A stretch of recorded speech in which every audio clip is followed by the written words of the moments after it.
Now, the greatest radio shows of all time.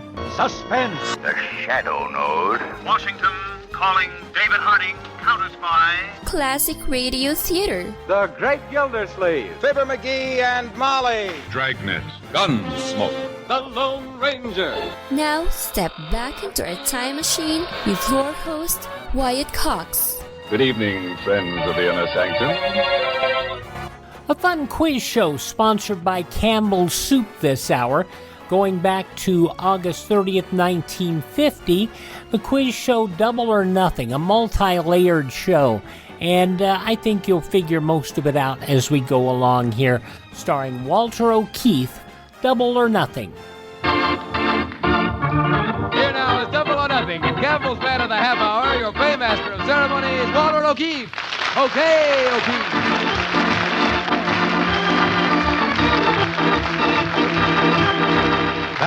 Thank you very much, ladies and gentlemen, for such a hearty welcome. Greetings to all of you around the country, and inasmuch as school has not started yet, we do this broadcast in front of some of the most distinguished members of the Hopalong Cassidy social set. I am not kidding when I talk about Hopalong, because I swear I never would have gotten here on time today had it not been for my Hopalong bicycle. I've got a new Hopalong bike. Oh, it's wonderful. It's got chaps. It's got saddlebags. It is amazing to me the way they have Hopalong. This Hopalong, they've got it on soap. He's got it on gloves and hats. And this afternoon, Mrs. O'Keefe is going out to buy her first. She's so excited. She's getting one of the new Hopalong girdles. Which I think leads us up and high time to Double or Nothing. We have a lady here from Nashville 10, originally, now from Kansas Can. Her name is... Kansas. Pardon? Wichita, Kansas. Wichita? Oh, yes. Her name is Mrs. Nona Blue Henderson.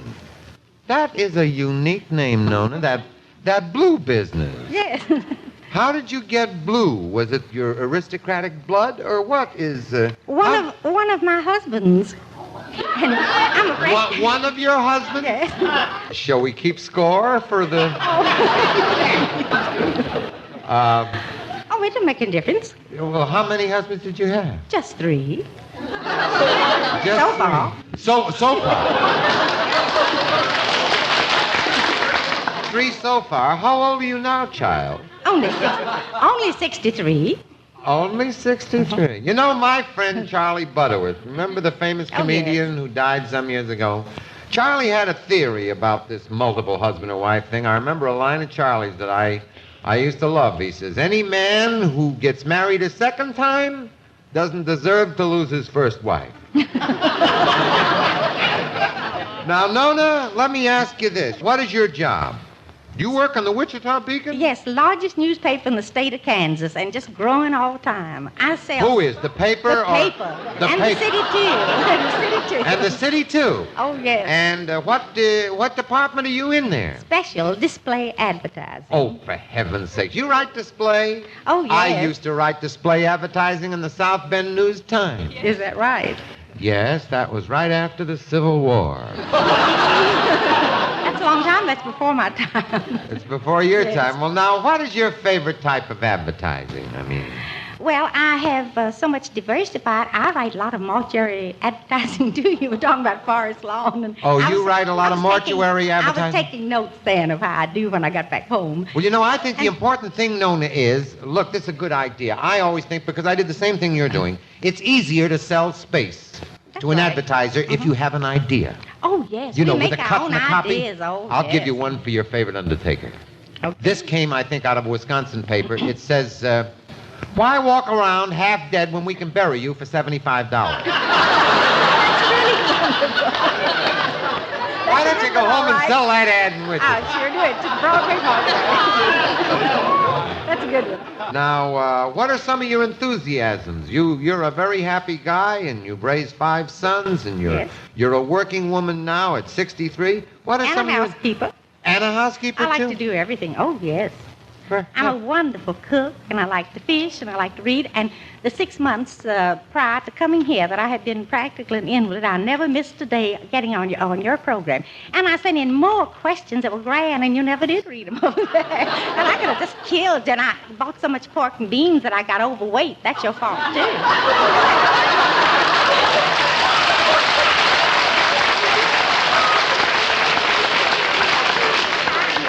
Nona, I'm sorry that you were laid up, but I'm glad that during the period of your indisposition you were listening to Double or Nothing. I enjoyed every minute of it. Thank you very much, Nona. It's been pleasant to have you here. Now, what is your favorite kind of Campbell soup? Oh, cream of mushroom, of course. We'll send you a gift carton with a sponsor's compliments, Thank and here's you. a chance to win $80. If you were a rhinoceros, this is going to require a feat of imagination on your part, because I don't think you ever thought of being a rhinoceros, did you? No. How long would it take you to amble 100 yards?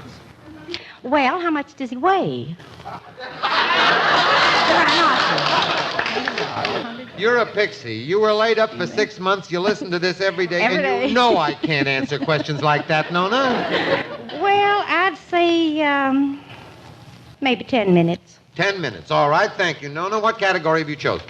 I don't know whether I know it or not. Preserves and condiments. Oh, I'll bet you. Well, you said you were a good cook. I ain't so all yours at home, but you know when you get up here, you get stage fright, and you don't know whether you can do it You or not. are suffering less from stage fright than anybody this side of Jolson, Nona. You're all right. First time I was ever in front of a microphone. Is it, dear? Well, you That's right. comport yourself with great dignity and wit, so Thank good you, luck Mr. to you. I O'Keefe. think you'll do all right here. Here's the $2 question for Campbell's soup. If you boil up your fruit with sugar, it's generally called what?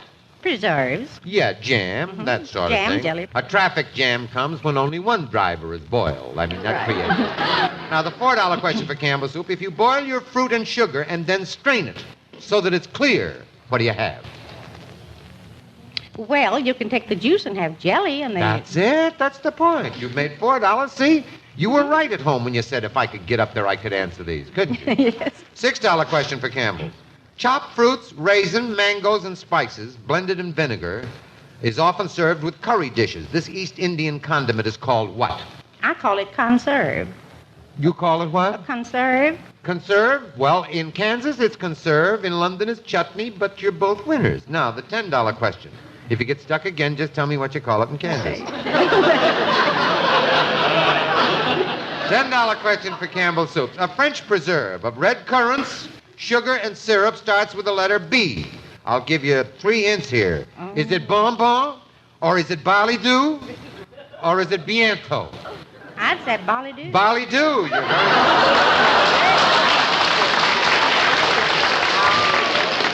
You want to go double or nothing for 20? I don't know. I guess I better try it. If I lose, I lose. Well, you get a head on your shoulders, and as long as my head is on mine, we'll do all right. Now, Campbell Soup's asked you for $20, double or nothing. The thickening compound that you need for making jams and jelly starts with the letter P. What is Pectin. it? Pectin for you. You're good. Now, double or nothing for 40? I reckon. Does this feel like your first hayride? Exciting? Yes. $40, double or nothing. Campbell's asked you this. A jam that's made of oranges with a sliced orange peel left in it is called what? Marmalade. You've won $40. Thank you. Congratulations.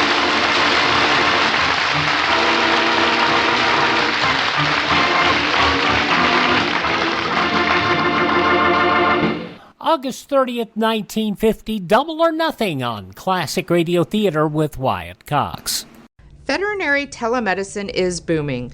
Hi, I'm Dr. Lori Teller, president of the American Veterinary Medical Association, and I know firsthand that telehealth is a valuable tool to help provide our precious pets with the health care they need and deserve. Here are some situations where telemedicine may be an option for you and your pet, if the veterinarian has seen your pet in person in the past. If you're not sure you need to schedule an in-person visit. If your pet had surgery and needs post-operative follow-up. For skin diseases and rash rechecks. When your veterinarian needs to monitor your pet's chronic problems such as diabetes or allergies. If there are behavioral issues or training challenges. Or for hospice care. It's always good to have your session in a quiet place with good lighting. If you're not sure if you should set up a telehealth session, call your veterinarian and they'll let you know. To learn more, check out avma.org/telehealth. avma.org/telehealth. Classic Radio Theater with Wyatt Cox on your favorite station. Now more of Double or Nothing, starring Walter O'Keefe, August 30th, 1950. Can you answer these questions? I can't answer most of them. We just had a gentleman get up from his chair and try to slide in and touch the microphone second. He had rather a shaky start, but I'm sure he'll finish strong. His name is Arthur F. Gruby. And Arthur, where were you born? New York City. New York? Yeah, around First Avenue. Around... You were born around where? The current side of the United Nations on 46th, 47th Street on First Avenue. On First Avenue? Right. I sometimes think that's the worst thing that can happen to you. Let me ask you this. You are a retired agent in charge of Secret Service? Is that right? That's right, yes. You mean you were in the Secret Service? I was with the government over 35 and 28 years with the Secret Service. Let me ask you this. You know, Arthur, when I was a kid, Secret Service, of course, was the big phrase that implied mystery. Before we had a thing like FBI, was the Secret Service the forerunner or the parent, the godfather of the FBI? Well, what were the duties of the Secret Service? The Secret Service came into being during the Civil War and had mostly to do with counterfeiting. Counterfeiting? That's right. Well, what do you know about counterfeiting? Well, I know quite a bit. And we hey, have listen, maybe we could go into business here, Arthur. Tell me about it. Say, incidentally, Arthur, I want to ask a question of you. I read a story, I don't know whether there was more than one issue or not, in Harold Ross's magazine, The New Yorker, about the old man, and I think there was a number attached to it, and they had an awful time catching him, who counterfeited on a very small scale. That's right. That was in the October issue of the New Yorker. I knew I read about it. And what was the name of the guy? Well, they had a case? the 20th Century Fox just made a picture, Mr. 880. And it's based on that case, and I was technical advisor on it for the last 2 months, yes, sir. Well, that's it. Did any of you guys read that article about this guy? And 20th Century just made a picture on it. They just made it, and it's a very authentic picture. They don't have all this boom, boom, boom business, you know, a lot of... Well, he wasn't a boom, boom, boom type of guy. No, he wasn't. He just went on quietly with his plates. The name was Mr. 880. That's right. And That's 20th the title Century of the produced picture. it. When does it come out? Well, it'll be out most any time now. And you were technical advisor? That's right. Why don't you tell these guys? I remember vaguely. You know more about it. Arthur? Tell them a little bit about this character. Tell the people. Well, this, in the actual story, this was an old man who counterfeited $1 bills. And he only passed a few a month. And he operated for several years. The smallest of his operations, and the way he passed them, well, he got away with it for a long time. He never went in a big scale. No, it was just enough to get along. Just $1 bills. And it just so happened that I got one of them out here in 1945. The only bill that found its way west of the Mississippi. One of these $1 bills. Mm-hmm. Let's see if we're passing any counterfeit here. There's a fellow's picture on this bill. It says his name is Washington. Is that all right? That's right. Mm-hmm. First name, George? George. Got a lot of hair? Quite a bit. Got a lot of hair, huh? Number B67168905F, or if not, call Hillside 4562. All right, Arthur, let's see if you can win some money here. By the way, what is your favorite kind of Campbell soup, sir? Well, I like chicken, the chicken soup, and I like the bacon and beans. All right, we'll send you a gift carton, Arthur, with the sponsor's compliments. Well, that's what. And here comes the $80 Grand Slam question. If you were a rhinoceros, how long would it take you to amble 100 yards with a trunk full of counterfeit money? That'd be 300 feet. Oh, I would say about a minute. 1 minute. Thank you, Arthur. What category have you chosen, sir? See, common last names in America? That's right. I think you'll do all right here. In Good Housekeeping magazine, which, of course, I read from cover to cover monthly, an article lists 4.5 million people in the United States as having one of 50 names. These are very common, ordinary names. Here's the $2 question for Campbell Soup. The most common American last name is that of Captain John, who tried to speak from Miles Standish. What last name is this? John Smith. That's right. In second place are 4 last names. One of these is that of a male movie star. Van what? It's a common name. Van what? Van and it isn't Johnson. Heflin. Van Johnson, that's it. $6 question for Campbell Soups. One of the ninth place names is that of the former Wild West Desperados. They were brothers, the most famous of whom was Jesse. Jesse James. All right?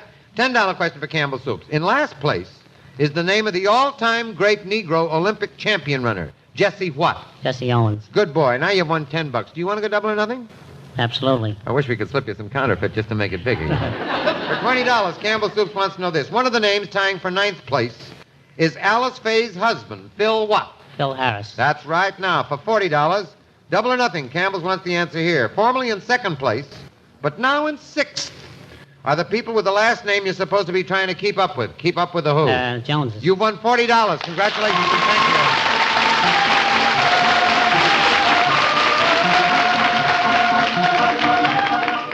Now we have a lady who's visiting here originally from Dayton, Ohio. Her name is Mrs. Letha Dent, D-E-N-T, and a very unique name that is. Now, what's your job? Well, my husband's a turkey doctor, and I help him quite a Don't bit. run so fast there. When you say that, that fascinates me. Your husband is a turkey doctor? That's right. And I help him quite a bit. So you need quite a bit of help, as many as 10 and 12 people at sometimes. Yeah. When you first get the turkeys, you have to count them, and as you count them, you vaccinate them. And if you take them out of boxes, you can easily make mistakes. And then after you've had them about 3 months, you vaccinate them again for chicken pox. And that requires quite a few because they have grown quite large. You need Wait a minute. Turkeys get chicken pox? Well, that's to keep a scale off of their head. Chickens get turkey pox? But they get this just about around Thanksgiving time when you want to sell them. The first vaccination is for what? That's for the sniffles or something like a cold or the sniffles. Now, look, dear, I'd like to have you win some money. You've already won a gift card in the Campbell's Pork and Beans. Here's a chance to win $80 in the Grand Slam question. If you were a rhinoceros, how long would it take you to amble 100 yards? I'd say about 9.5 minutes. 9.5 minutes? Thank you. What category have you chosen, Mrs. Dent? I think I'll try music, number one.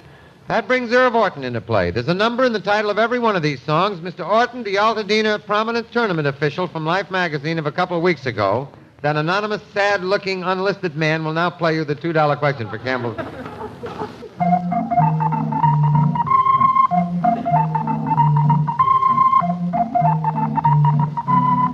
There's a number involved in this title. 3 little pigs. 3 little what? 3 little fishes. 3 little fishes. That was written by Saxy Dowell. That leads you up to the $4 question for Campbell's, and this is on the organ.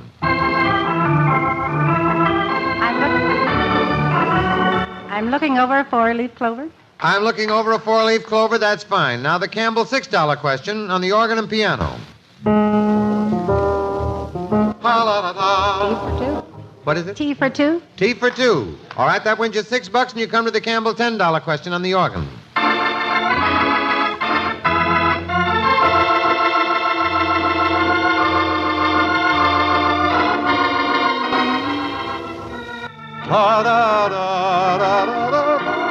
There's a number involved here. 1. Take a number from 1 to 10. 1 kiss. Now, do you want to go double or nothing? I'll try. For $20, Campbell's wants you to give us the answer to this. Let's have it, Irv. Eyes of blue. 2 foot. Has anybody seen? 5'2". 5'2". That is the book about the Dr. Eliot shelf of books. Now, for $40, double or nothing, Campbell's wants the answer to this. 3 o'clock in the morning. 3 o'clock in the morning, you win $40. Congratulations.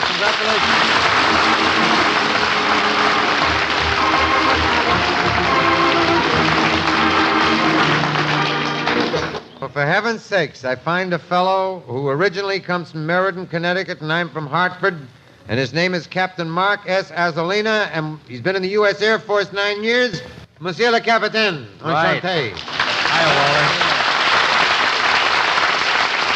Now, Mark, you've been with the Air Force 9 years. Where are you stationed now? I'm here in Hollywood at Armed Forces Radio Service. Ah, Armed Forces Radio? Uh-huh. What did you start out as, Mark, back in Meriden? There's a couple of years between us. I wasn't around then. Well, I started out as a little kid, as a singer, as a How little strange. voice. You started out as a little kid. I lived in Connecticut for years and never dreamed that a guy in Meriden would start out as a little kid. Well... you were a boy soprano. What did you become when you grew up? I became an Air Force officer who was dying to sing at almost any drop of a hat. Mark,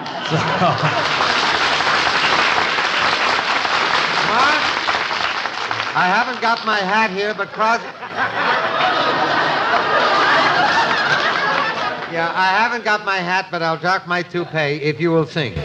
I'd be very happy What to, could you Wally. sing for us, Mark? Well, we just thought that maybe you'd like to hear Once in a While. We could do it real fast. Once in a while. Do you know what key you sing it in? Yes. Does Orton know the key? What key do you sing it in? I hope in D flat. You're hoping a lot. All right.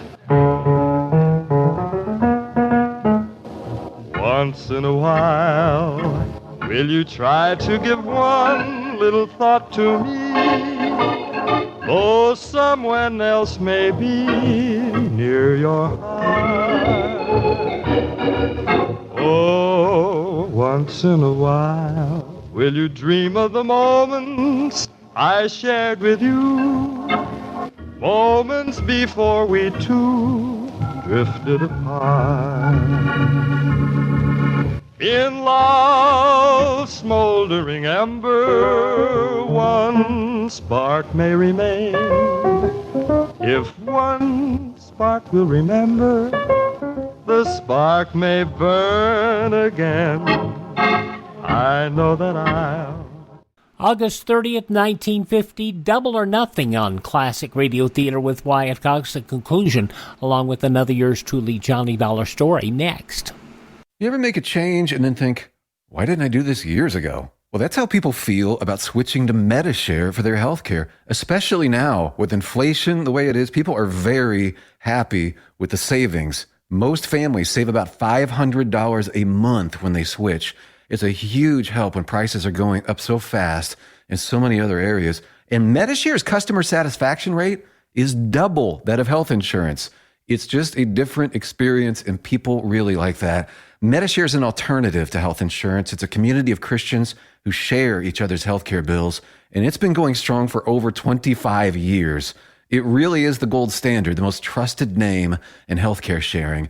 Find out why people love it, find out why they rave about the customer service, and find out how good it feels to save some money right now. They're super easy to talk to. Here's the number, 833-34-BIBLE. That's 833-34-BIBLE, 833-34-BIBLE.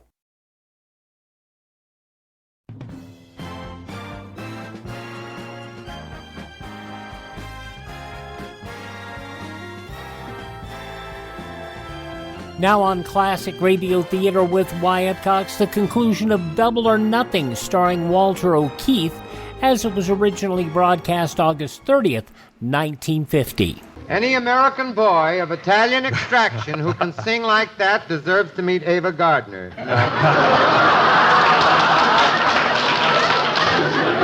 Mark, we're going to send you a gift carton of... We're going to send you a gift carton of pork and beans, which is really not adequate for your contribution here, singing in such a wonderful way. I'm going to give you a shot at the Grand Slam question. If you were a rhinoceros, how long would it take you to amble 100 yards? I'd say 2 minutes and 15 seconds, Waller. All right, 2 minutes and 15 seconds. Now, Double or Nothing for $40. Wow. I want to make this hard for you. We've only got time for one question. Where were you born? Meriden. You won $40. Congratulations. Thank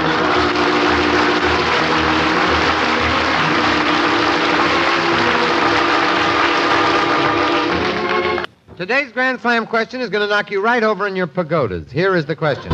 If you were a rhinoceros, how long would it take you to amble 100 yards? And the answer, believe it or not, is 7.3 seconds. And with an estimate of 1 minute, the counterfeiter detector, Arthur Gruby, wins the $80.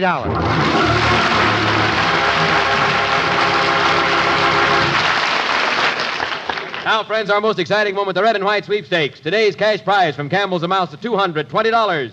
Today's winning question comes from Mrs. Viola D. Brock of 917 Plaquemine Street, Plaquemine, Louisiana, and we'll pay half our sweepstakes, $110 for it.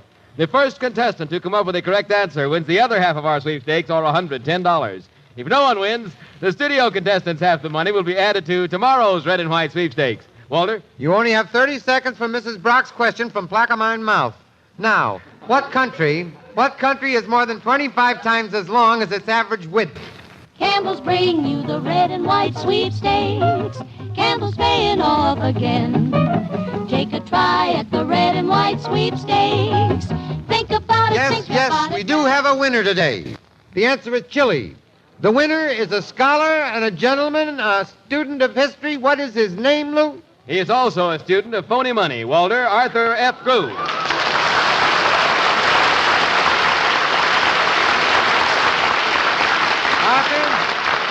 Arthur, may I say that you have joined one of that select group that we've met in the last 4 years. You won the $40, you won the Grand Slam, you won the sweepstakes, and that hasn't happened very often. What are you going to do, buy an annuity? No, I don't know what I'm going to do. There's so many things we need, but I'll probably find out when I get home. Thank you very much, and congratulations.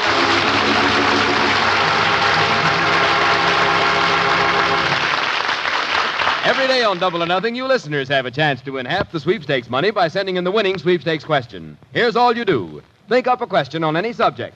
Print your name and address on the back of a Campbell's Pork and Beans label. That's right, a label from a can of Campbell's Pork and Beans. Add the call letters of the station on which you hear Double or Nothing, then write your question and answer under your name and indicate a standard authority such as an encyclopedia, atlas, or other source where we can check the accuracy of your answer. Then mail it to Double or Nothing Sweepstakes, Box 551, Hollywood, 28, California. Questions will be judged on the basis of originality, interest, and neatness, and clarity of presentation. Entries to be considered for next week's program must be postmarked during the 7 days prior to midnight this Saturday. The person who submits the winning entry will receive one half the sweepstakes for that program. The decision of the judges is final. Duplicate prizes will be awarded in case of ties. All questions become the property of the makers of Campbell's Pork and Beans, and none will be returned. This is Walter O'Keefe saying goodbye for now, and when you buy pork and beans, get the best. Say goodbye to the rest, get Campbell. Two different half-hour shows of Double or Nothing starring Walter O'Keefe are broadcast every day, Monday through Friday, by Campbell's Soups and Campbell's Pork and Beans. Listen tomorrow morning on many of these stations, or at the same time tomorrow on all of these stations for Double or Nothing. This is Lou Crosby saying goodbye for now. You gotta love that. Somebody answered all the questions, got them all right, and won a bunch of money. From August 30th, 1950, Double or Nothing on Classic Radio Theater with Wyatt Cox. Yours truly, Johnny Dollar, comes up next. But first, now on Classic Radio Theater with Wyatt Cox, Part 5 of the 6-part Yours Truly, Johnny Dollar story, The Cranesburg Matter. This episode originally broadcast August 30th, 1956. From Hollywood, it's time now for... Johnny Dollar. This is Dean Sellers, Mr. Dollar. You may recall meeting me this afternoon at... Yes, you're Miss Crane's fiancé. What's on your mind, Mr. Sellers? I'm downstairs in the hotel lobby. I'd like to come up and talk to you if I could. Well, I was just on the point of leaving for the police station. Oh, then you know about Betty. Yes. As a matter of fact, Chief Durham arrested her here in my room. What? I said she was arrested. I know, but what was she doing there? I had the gun that was used to murder Smiley Prell. She wanted it back. What do you mean, wanted it back? Why all the interest in this girl, Mr. Sellers? Well, Is it just because you happen to be engaged to the woman she works for? Well, yes, you might say that. No, that's not it at all. I've got to talk to you. All right. I'll meet you in the hotel bar in 5 minutes.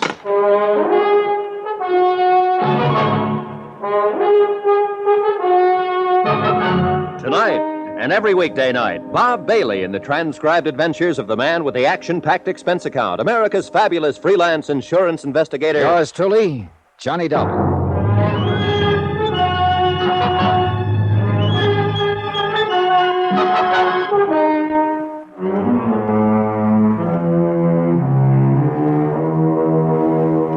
From Special Investigator Johnny Dollar, location Cranesburg, Ohio. To the Home Office Tri-State Guarantee Company, Hartford, Connecticut.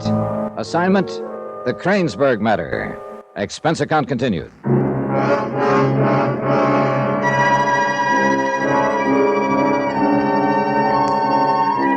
Item 10, $2.75 for 3 brandies straight. 1 for me and 2 for Dean Sellers. Newcomer to Cranesburg, man about town, and fiancé of local socialite Melba Crane. The man who'd given her the pearl necklace that had been stolen from the safe in her home. It had supposedly been an engagement gift, Yet now Sellers was flipping his lid because Melba's maid was in a jam. I remembered the scene in the Crane sunroom earlier in the afternoon, and Dean Sellers remembered it, too. When you walked up on the porch at the Crane estate and saw Betty and me in each other's arms, you, I thought the obvious, naturally. Yeah, I figured as much. That's why I tried to cover up when I talked to you afterward. You didn't have to, Mr. Sellers. I kind of wrote it off as just another bachelor having a fling before he settled down. Yeah, that's the way I looked at it, at first. Mm-hmm. So? So, it didn't work out that way. How did it work out? I finally realized I was in love with Betty. I see. I know it may sound corny, but it happens to be true. Does Melba Crane know about it? No? Or at least I don't think she does. Well, what did she think when you broke off your engagement? Oh, I haven't actually broken it off. I just postponed it. I told her I was loaded with work and we'd have to wait a while. And she accepted that? She seemed to. Can't be sure about Melba, though. She's a cool one. Plays her cards close. Yeah, well, most women are pretty cool when they suspect somebody is poaching on their own private preserve. Well, she may have suspected, but I don't think she could have known anything for sure.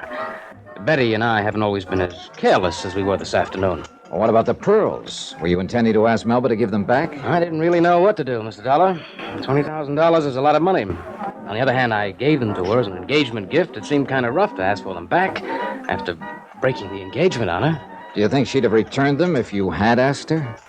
Well, I suppose so. Of course, it didn't go that far. Before I could make up my mind what to do, the necklace was stolen. And this afternoon, the man who claimed he stole it was murdered. Betty had nothing to do with that. You could be prejudiced, Mr. Sellers. I know her, I tell you. How well? Well enough that I'm planning to marry her. That's what I mean. All right. But that doesn't mean I'm completely blind about her. Somebody's trying to frame that girl. Who, for instance? I don't know. And for what reason? I don't know that either. But I do know one thing. When she says she knows nothing about it, she's telling the truth. I admire loyalty myself, Mr. Sellers, but there are a lot of facts against her. What facts? As you probably know, when I caught her with that gun out at the Crane place and took it away from her, she was trying to hide it in the incinerator. All right. What's that prove? She'd found it hidden in her room and she was trying to get rid of it. Well, a lot of people, if they were innocent, might have gone to the police with it. She got scared, that's all. She lost her head. Maybe. But that's not all that's against her. There are other things, a kind of pattern. What things? That safe at the Crane house was open during the 1 hour of the day that everybody was out somewhere. Including Betty, if you remember. So she claims. And she probably was. I'm not saying she actually committed the theft. She couldn't have. No one except Melba and her Uncle Phineas knows the combination to that safe. No. I think Smiley Prell actually did the job. An old-fashioned safe like that would be a cinch for a pro of his talents. Then how do you figure Betty is being involved? Smiley had to know when to do it. And he had to get into the house.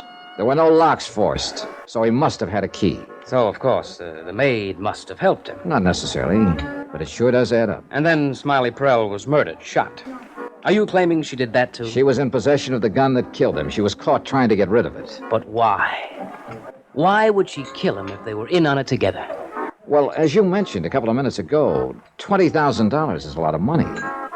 Maybe she wanted a whole necklace, not a half of one. You don't know her, that's all. No, you're right. But I do know what the facts seem to point to. Circumstantial evidence, nothing else. True. And not only that, but it leaves you hanging right up in the air. What do you mean? That pearl necklace. Now, there's a fact for you to swallow. As I understand it, the police haven't found it. That's right. It wasn't on Prell's body. And they didn't find it on Betty.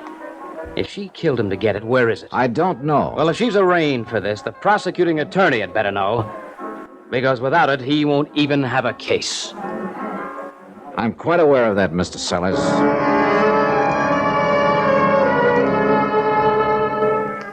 I left him standing there, belligerent and despondent, and drove across town to the police station. It was late by then, and Cranesburg had pretty well folded up for the night. Well, that was fine with me. The fewer people I saw at the moment, the better.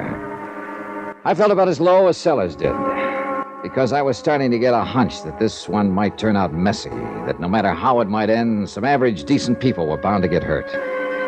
It's like that sometimes when there's been a murder.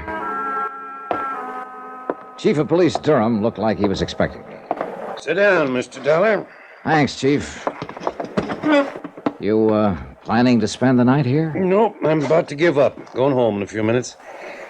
I've been trying to get a statement from that girl. Any luck? It depends on how you mean it. She's willing to talk, all right. Answers anything we ask her. But not the way you want her to answer, is that it? And she won't budge an inch away from that same story. Says she found the gun hidden in her room, was scared because of the robbery last week, and tried to get rid of it. What about Smiley Prell? Claims the first she heard of him was that bulletin on the radio telling about his murder. That's when she got panicky and came to the hotel to get the gun back. And that's all she knows about it, huh? So she claims. We couldn't budge her on it. Uh-huh. You still haven't found any trace of the necklace, huh? Nope. And without it, I doubt if the DA will even issue a complaint. Yeah. The same possibility was raised by someone else a few minutes ago. Who was that? Dean Sellers, the fellow who gave the pearls to Miss Crane in the first place. How come he's getting into it? Well, it appears that love has reared its head. He's fronting at the mouth over this girl's arrest, claims she's being framed. He could be right, Mr. Dollar. I know. Beats me. Man just don't know where to start with a mess like this one on his hands. I think I'm beginning to get some idea of where to start. How do you mean? Look, I've got a photograph here from the insurance files. Take a look. It's a photo of that necklace. I see. I was wondering, Chief Durham, do you know of any jeweler here in Cranesburg who could make a duplicate of that? A skillful imitation? No. No, I'm afraid you'll have to go into Cincinnati for that.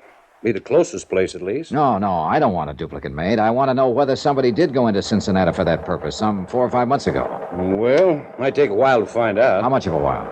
Well, not too long, with a little luck. I could get Jim Markley in here. Markley? He's a local jeweler. He could take this photograph and give them a technical description over the phone. Done things like that for us before. Good. Yeah, might have something back for you by tomorrow afternoon. The sooner the better. I'll call Jim and ask him to come down. One other thing, Chief. Yeah? I've already phoned Hartford and started them to work on this, but we may get faster results if you move in on it from this end. All right. What is it you want? I want a tracer put on Dean Sellers. I see. A complete rundown. He's been here for 8 months. What did he do before that? Where did he come from? Where did he get the necklace? Who are his friends? What's his financial status? Anything you can get it. I don't quite see what you're aiming at, Mr. Dollar. I'm not quite sure I do.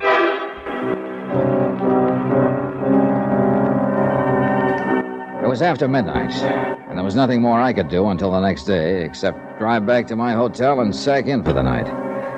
It was a good, sensible, conservative intention, and I managed to carry it to the point of taking off my tie and unbuttoning my shirt. The night manager had been pretty upset earlier when Betty Jackson came to my room and then left under arrest. I don't know what he thought when I had my second female visitor.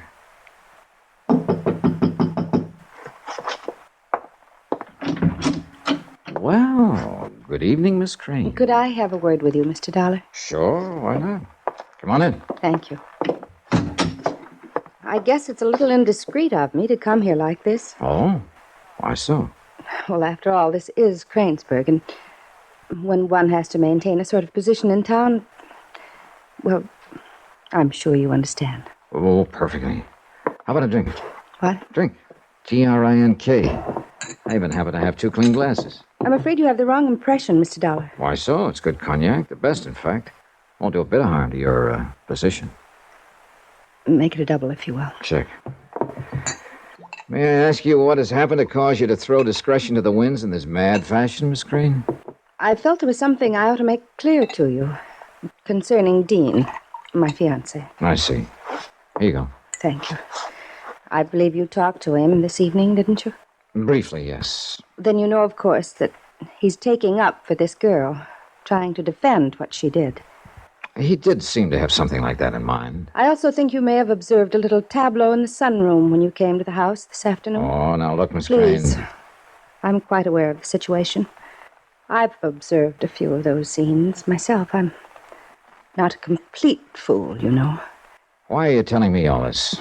The reason should be obvious. I'm dense. I can only understand what I actually hear.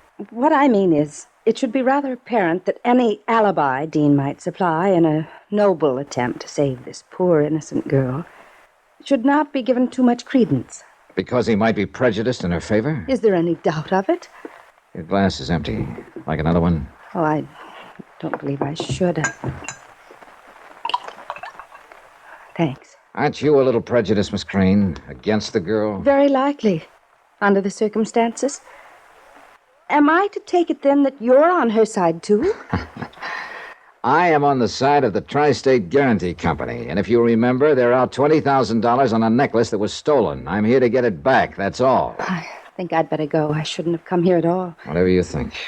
Oh, by the way, has Uncle Phineas talked to you yet? We passed the time of day. That's all? Well, we didn't have much time. The circumstances were a little unusual. Then you've probably been spared some of his wilder imaginings. I wouldn't count on that. What do you mean? Sit down, Miss Crane. Finish your drink. We haven't even started to talk.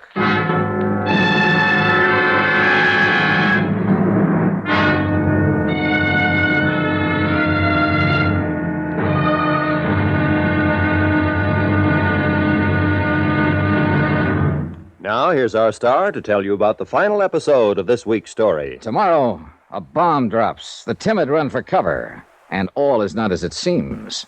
Not even murder. Join us, won't you? Yours truly, Johnny Dollar.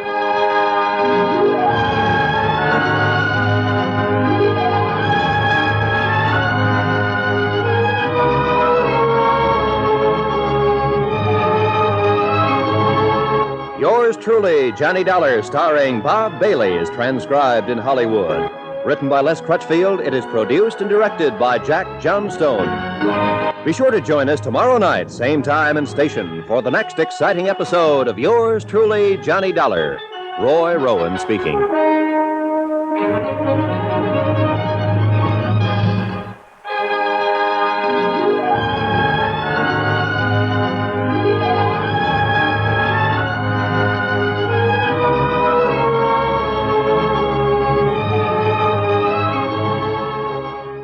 From August 30th, 1956, yours truly, Johnny Dollar, on Classic Radio Theater with Wyatt Cox.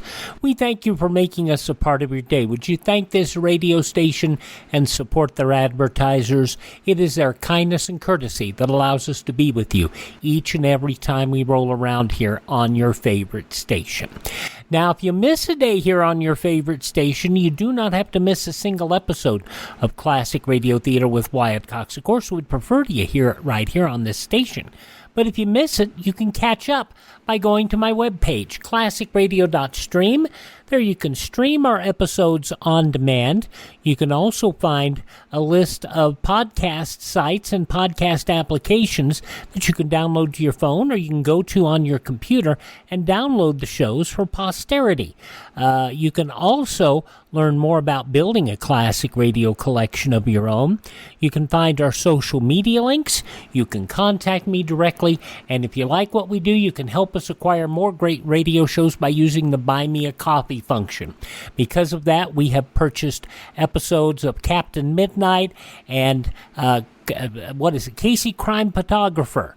That's a fun show, and I think you'll enjoy that. And you can do all that, you can contribute to all that by going to classicradio.stream. Thank this station, support the advertisers, tell your friends the great radio shows are right here at this spot on the dial. Classic Radio Theater with Wyatt Cox on your favorite station.